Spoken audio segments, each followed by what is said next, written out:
Hey Taurus. So, Four of Wands. Four of Wands is happiness, resting. It's the first completion. So, if you're not talking right now, you may be talking very soon.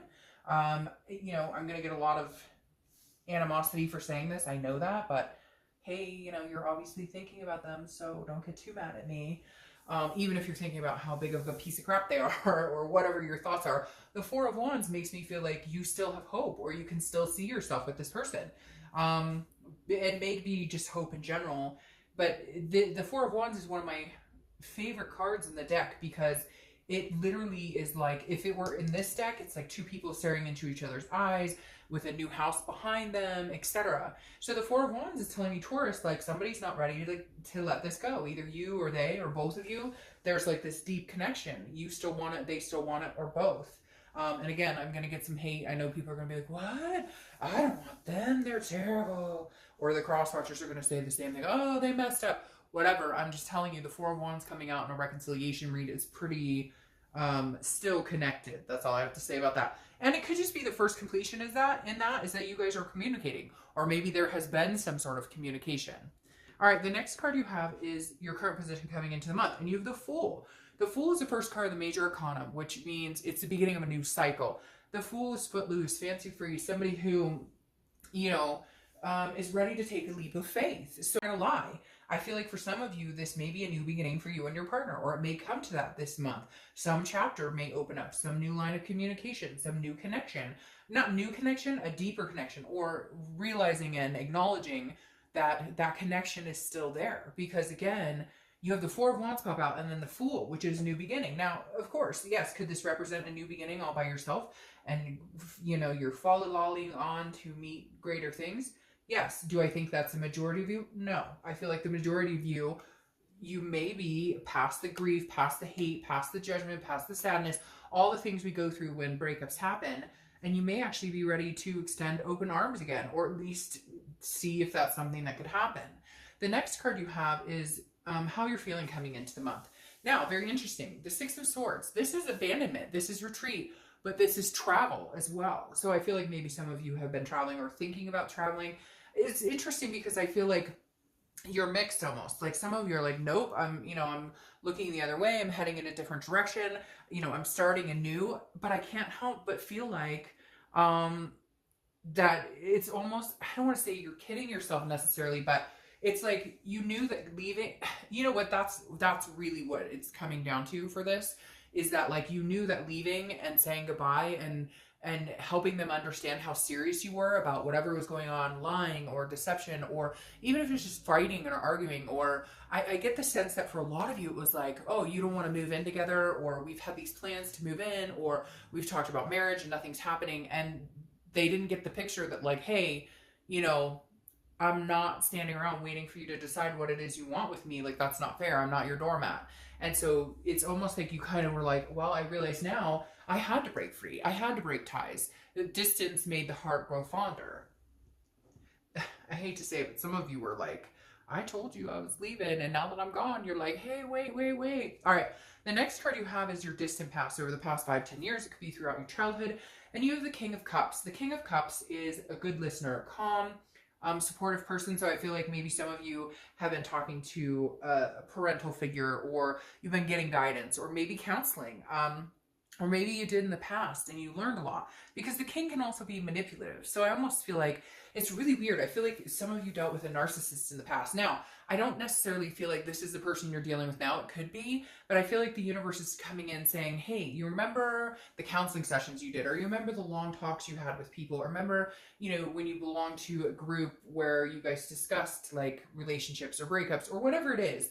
Because the King of Cups, again, or like maybe your grandma gave you some advice, or your mom or dad, somebody always said something about relationships. And for whatever reason, that's coming into play this month. Like, make sure that you always are treated well. I don't know. There's somebody in my head going, don't settle, or don't settle for second best, or you just like, you've had somebody in your corner basically telling you like, you fucking deserve a lot and you're a good person and you don't deserve to be treated badly. And for whatever reason this month, the universe is coming in saying, remember this, like, remember. So if this person that you're dealing with, this ex, if you think that you can get on the same page and things could happen and you really think they're a decent person, then maybe, you know, it's worth going for. If not, then I think the King of Cups is saying, you know, like, remember yourself, remember your confidence, remember what you deserve. Okay, the next, somebody's coming in here, but I can't, it's not very clear. It's like they're trying to, it's weird, it's like they're trying to say something and it's not clear. All right, the next card you have is your immediate past, so over the past 2 weeks, past month or two, and you have the Moon, which is Pisces card, which is an illusion. So I call it almost the shady card because I always use the same example. The Moon is like you're in the wilderness, you're walking down a path, there's a moon in the sky, that's your only light, and ahead of you there's a giant object, and you don't know if it's a bear that can eat your feet or if it's a freaking rock that you can just walk around. So instead of figuring it out, it's like an illusional state. You fear something that may or may not really exist. And I feel like, Taurus, with you, this is saying the past few weeks, past month or two, you don't know what's going on with this ex. You're either in the dark or they're in the dark, or one minute they're trying to contact you and the next minute they go dark. And so I feel like it's just been a lot of ups and downs, like a lot of illusions. And you're kind of like, no, if we're going to try and make something happen, or like you guys, after you separated, you thought you guys would talk, or they thought you would talk, and nobody's talking to each other. So you're both sitting in wait going, wonder what he or she is up to. Well, I wonder what he or she is up to. And like nobody's communicating. So you're both assuming like worst case scenarios, and yet nobody is actually picking up the phone to find out. All right. The next card you have is your distant future. So over the next few months, and you have the Five of Cups. So the Five of Cups is interesting here. This is like, again, man, some of you guys are stubborn. That's all I've got to say. Somebody is stubborn as all get up, because literally it's like, it's almost like you guys, if you would just say what needed to be said, one of you or both of you or whatever, then you could have this happiness, because this is like somebody being, like, I'm not going to listen to you. But it's also a solitude, and it's a sadness, but it's like, it feels like it's self-inflicted. Like, well, yeah, you're and I know, somebody's going to be out there going, no, they left me, or I left them, and screw them, and whatever. Again, general read. But the Five of Cups right here feels like it's almost like a self-inflicted sadness or grief. Like if somebody ate a piece of humble pie and said, okay, I love you, I'll take you back, or okay, I love you, will you take me back? Then you would be in a much better circle. But I feel like over the next few months, you may still be playing this kind of like back and forth. Like one minute you guys are communicating, the next you're not. It's almost like you guys are stubborn to a fault. Nobody wants to be the first one to say anything in fear of getting hurt, so nobody says anything. Or you could just bite the bullet and say something and have that, right?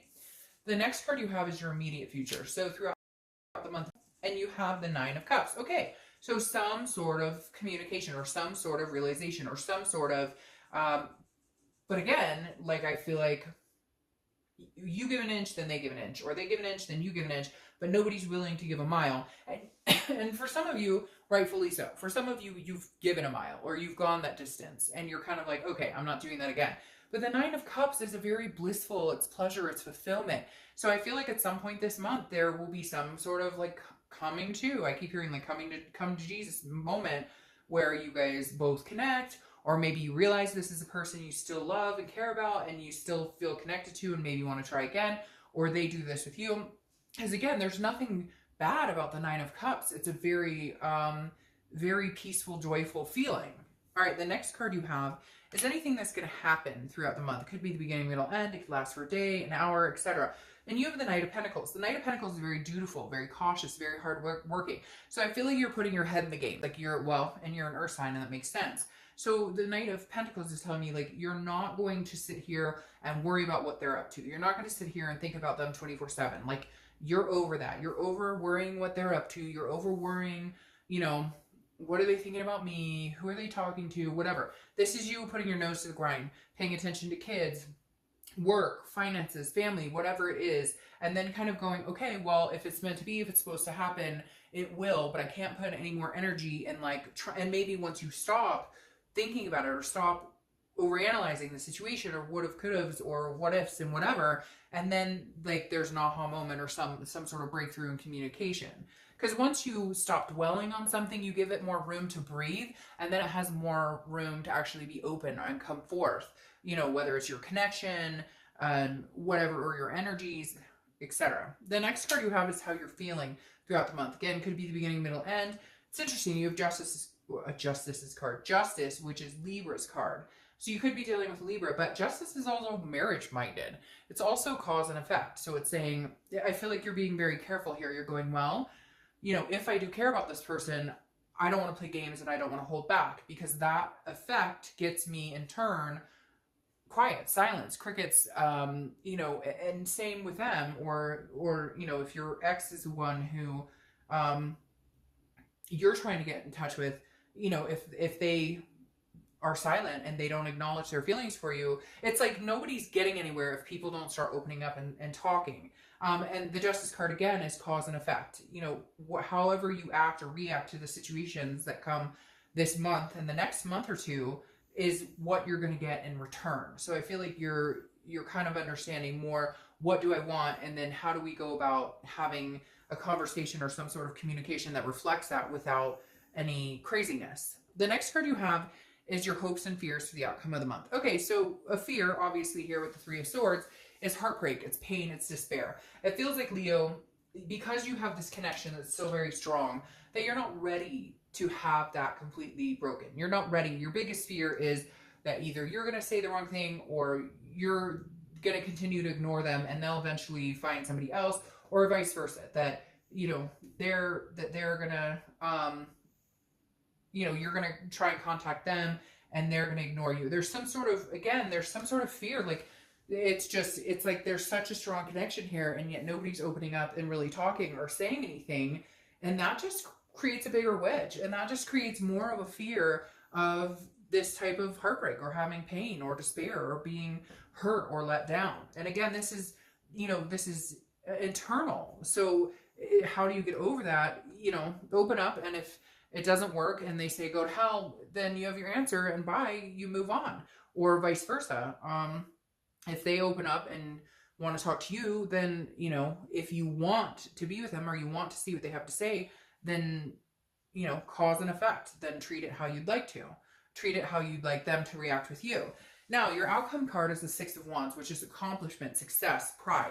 So I really do feel, Taurus, it's very strange because I feel like out of, you know, all the signs, you guys have one of the most positive. I've had a few, but I feel like a connection here that's very strong, that you're not willing to completely abandon. They're not willing to completely abandon. I'm just dealing with two really stubborn people. And yes, a lot of you are going to say, well, for good reason. They treated me this way. They treated me that way. Okay, but then make the decision. And I know it's easier said than done, but if the connection is this alive and you still love and care about them, then it may be worth reigniting just to see where it goes. But if not, then, you know, it's very interesting because you have these amazing cards coming in that represent positivity in this connection. And sorry. So again, you know, some of you are going to be like, no, never, it'll never happen. But see, it takes work. You have the Eight of Pentacles clarifying the outcome. The Eight of Pentacles is work. This is dutiful. This is somebody who is, you know, doing the work, doing the hard work, putting in the time and energy into it, which that may be the universe stressing. Like, if this is what you guys are going to, if this is what you guys want, you're going to have to realize it takes hard work. And not that you don't know that, but this particular situation may take some extra work. It may take, you know, a little coaxing on either side of the spectrum. This, again, is also you putting your head into other aspects and not dwelling on this to allow it to come freely and more organically. Now, your clarifying card here is the King of Wands, which tells me with this Five of Cups, feeling like it's almost like a self-inflicted grief or whatnot, somebody's going to stand up. I don't know if it's you or them, but one of you will be standing up and saying, hey, all right, I like you, I care about you, I'm drawn to you, you're still drawn to me, I know there's a connection, because the King of Wands is very magnetizing. So somebody's going to say, look, I know there's a connection between us, I'm not ready for this to be over. Maybe a few months, and again, you may just have to bury your head into work and family and everything else you have going on, but somebody will break the ice, so to speak.